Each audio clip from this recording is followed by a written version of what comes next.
Have you ever wondered why we merge on the deck just feet above the ground? They say it's for exclusive turning room. If the other player doesn't come down, you deny him turning room. Why? Because you can turn up to him and complete your turn, but he'll hit the ground if he turns down to you. At least that's the theory. It's a very popular merge on DCS Dogfighters, and that's where I learned it. But what if we don't come down? Force him to come up to us. And if you look at him, he is right on the deck. After all, he can't shoot until after the merge. At least that's the rules of engagement on DCS Dogfighters. It is much harder for me to track him. I think it's also harder to hit that perfect corner speed right as we merge because it's really easy to overspeed when you're nose down. In real life, the corner speed is 440 for the Viper, but I think in this configuration on DCS Dogfighters, I believe 411 is the best speed for an instantaneous pull. And as I reverse over the top here, I might have a shot. And notice that even though I don't have a lock, we're still going to use the funnel, putting his wings on each side of the funnel line. I think we surprised old Plexi there by not coming down. We've been doing the low merge now for so many years that I think doing anything out of the ordinary can be uncomfortable. I think it's like driving your car on the right side of the road for your whole life, and then you go to England where you have to learn to drive on the left side. So that's going to be the theme for today. I'm refusing to come down and we're staying up for the high merge. And I think why that worked there is that he allowed me to have about 5,000 feet to work with, so the ground never really became a factor. And as you can see in this round, old habits die hard. As soon as I get the lock, I go for the split S, diving toward the deck. I immediately realize my mistake and go right back up. I almost forgot we're doing high merge only. I'm anticipating gaining a lot of speed when I go nose down, so you'll see me extend the brakes. It's much harder to track the opponent from the high position, especially with all the ground clutter. And if it wasn't for the lock and the symbols, I probably wouldn't be able to see him. And he is way down there flying formation with his shadow. Once again, my brakes come out as I'm worried that I'll overspeed. I'm basically hoping that he somewhat overshoots going straight up, then I'll pull inside his circle on the up. But he's ready for me this time, and it looks like he's not overspeeding. Now when the Hornet is slow, it can pull up to 55 degrees of AOA, and it looks like I'm going to have to jink here. He missed, but the Viper can't even pull half of that, only 22.3 degrees. And it now looks like I'm dead here. Could have been a kill shot, but we've got the Viper's plot armor, and lucky for us, we almost never go down with only one shot. Now it almost looks like we could get a shot back on him, but we just can't pull the nose up. And thankfully he misses. And he performs a weird turn here. He yanks it hard. I'm not sure if he was trying to get his speed back or if he was just going straight down and then worried about the ground. But either way, he basically, like in jiu-jitsu, gives me his back. And you can see with the Vapors just how hard I'm pulling here.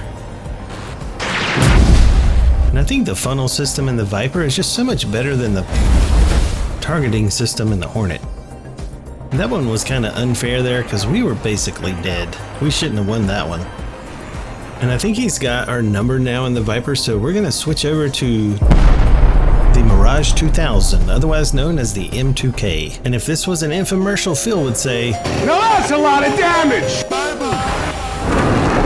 Alright, we've switched over to the Mirage 2000, and this is one of my favorite modules, but coming from the Viper, I immediately have to get used to not having my hammocks. If you notice, out of muscle memory, I lean over to see the lock from the hammocks, which is not there, because I don't have a hammocks. I'll also have to get used to not being able to see my speed and altitude wherever I look. He's down there, but without my hammocks, he's going to be a little bit harder to track. What's nice about the HUD and the radar in the Mirage 2000, even if I lose lock, you can see here in the HUD, it'll hold on to that lock, showing you where he was. And I think he's actually still locked. I'll go ahead and start my lead turn, anticipating the merge. I'm hoping since I had such a good lead turn, I can pull inside his circle. I think the Mirage is only second to the Su-27 when it comes to instantaneous turn. Just missed, but I'd love to see the Hornet retested ever since it had its update, because I swear sometimes at low speeds, it feels like nothing can outturn that thing. I got really slow there going for the shot, and this is why I like having the altitude, especially in the Mirage 2000. I can point my nose down to get my speed back, and if we were right on the deck, I'd literally have no space to work with. I'd have to fly in a straight line to get my speed back, which would inevitably give him my 6. I'm not positive, but I'm pretty sure in the downward spiral, the Mirage 2000 beats the Hornet. That's another reason I want to have altitude to work with. In a clean configuration and fuel balance the way they have it on DCS Dogfighters, the Hornet is a menace when it's on the deck. It has all the advantages. And I'm quickly running out of altitude here, so I want to set up for my deck transition. I'm already in an advantageous position, so if I time it just right, as soon as he gets to the top of my circle, I should be able to pull him into the HUD. And if you look at my HUD, 406 knots, that's a really nice speed. Flying the JF-17, I've got a lot of practice with this type of gun sight, but with the gun not facing down, this sight is much easier. On this server in this configuration, the Hornet gets 21.2 degrees of sustained turn, while the Mirage is an even 20. So when we do get on the deck like that, we need to finish him off quickly. So on this round, I opt for even more altitude, going straight up and then looping over the top before I come down for the merge, and I gain about 17,000 feet.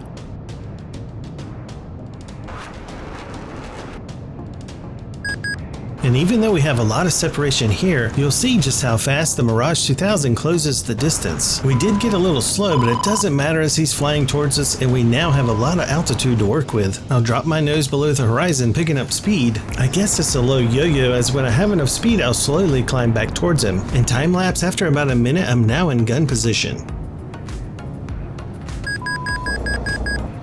He's actually flying faster than I am, and he blacks himself out when he pulls too hard. It is going to cause him now to fly straight, so I will have to hunt him down.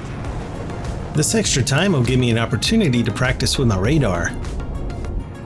Well, look who's awake. He's come to, and it's just in time to reverse and go defensive. He almost catches me slipping, and even though I'm fast, I'm still able to pull tight enough to land a shot. It's really hard to get the Mirage 2000 to overshoot because it can use this entire delta wing to slow down. It looks like he's lost his right horizontal stabilizer. We've got a dominant position and we should be able to catch him in this downward spiral. Looks like he's on his last leg, and unless I completely screw up and he gets the overshoot, we should be able to finish him.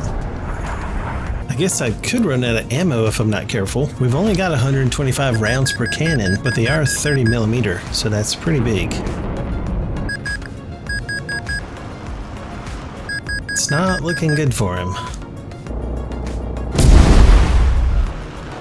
I think if you don't allow the Hornet to muscle you down to the deck, the Mirage 2000 with altitude has got a pretty good chance.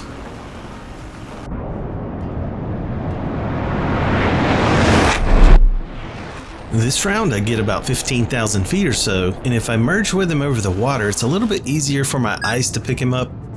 And as you're gonna hear, he merges with a pretty good amount of speed. But even so, now that the Mirage 2000 has altitude, I'll slowly work my way into position. In this round, I wanted to do the camera work a little bit different. I am going to time lapse it slightly, but I really want to show off from F3 just how good the Mirage 2000 can be if you can get the Hornet in a downward spiral.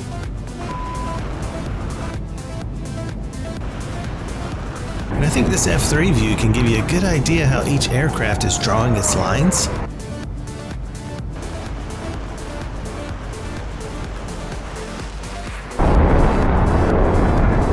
So right about here is where I get a nice F3 camera angle, and I'll just let it take over, and I'll let this Mirage 2000 and your eyes do the rest of the work.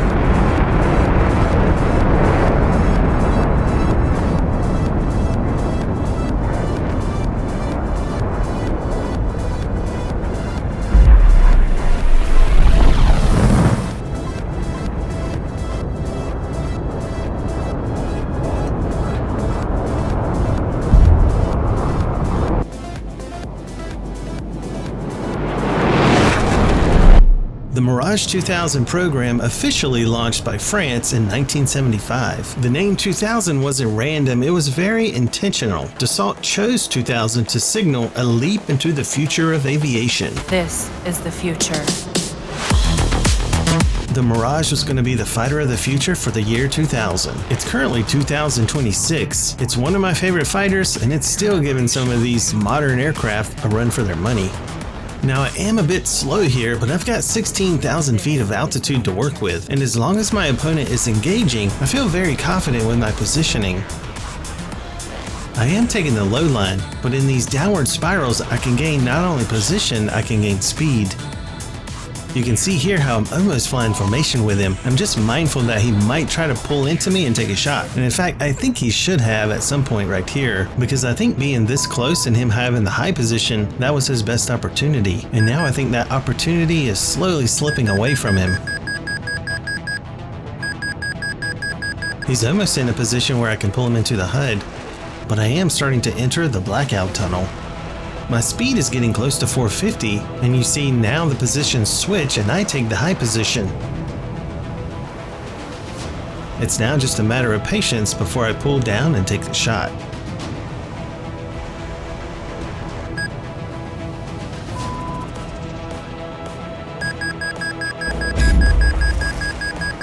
More and more, I'm starting to think that altitude is the most important thing for the Mirage 2000, maybe even more so than me trying to keep perfect raid speed. In fact, I've got an idea for the next round. This is the future.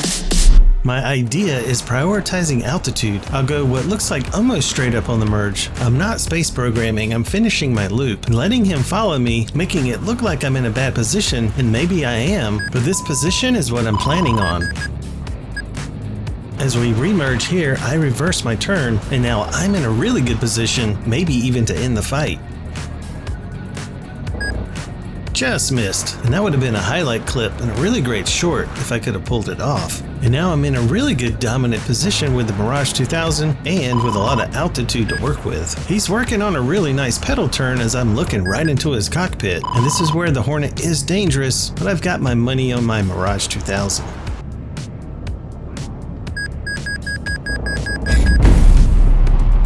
My confidence is growing ever more and more that the high altitude is the way to go for the Mirage 2000.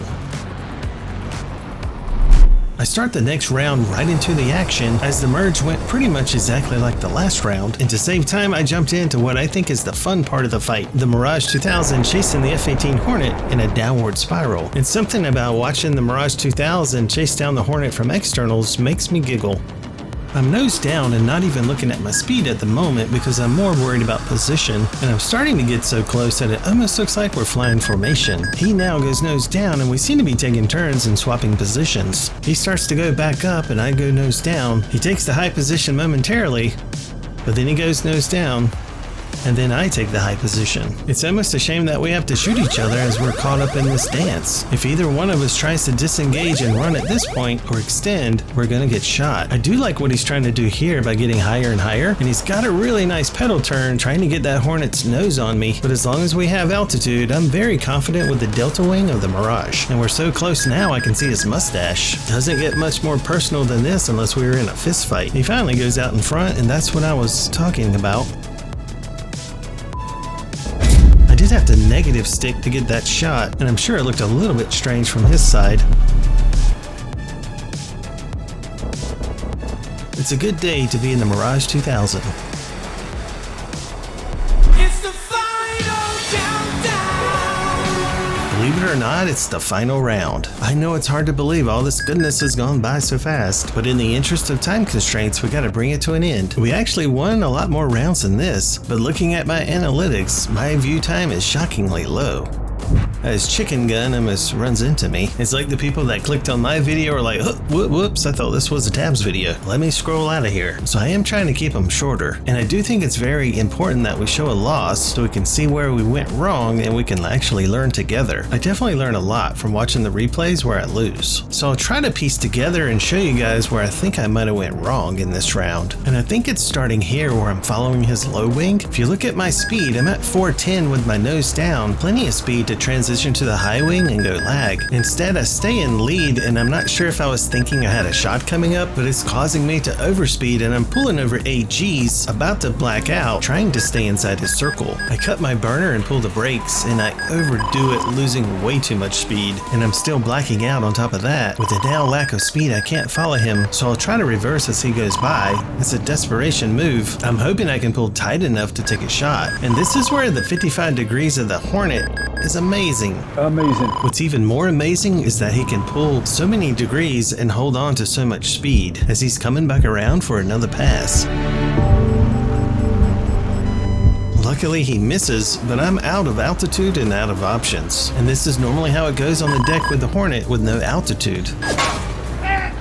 I just can't get my speed back. The best I can do is try to pull for a mutual shot, but this is where the Hornet's energy retention just outperforms everything. If he wants to avoid the trade, he can just go straight vertical like he's got NASA boosters. I check behind me, and at this point, all I can do is fly straight to get some speed back. He's now got me in a frustratingly slow trap that I just can't seem to get out of. As soon as I start to catch some speed, he comes in for another attack. That forces me to turn into him to defend, getting myself even slower. Not wanting to trade with me, he easily turns away and goes right into the raid. And at this point, there's really not a lot I can do. I'm just prolonging the inevitable. I'm still trying to force a 1 circle, but he's like a cat toying with its prey. I think here is a place where I could have extended, built my speed to like 600-700 knots, and slowly climbed away. But that is frowned upon in the 1v1. It's like the guy that tries to land in a 1v1 arena with air spawn. This is a 1v1, not a campaign mission. It'd be like watching a boxing match where the guy losing just decides to jump out of the ring and run away. I'm somehow confident that I can still turn this around.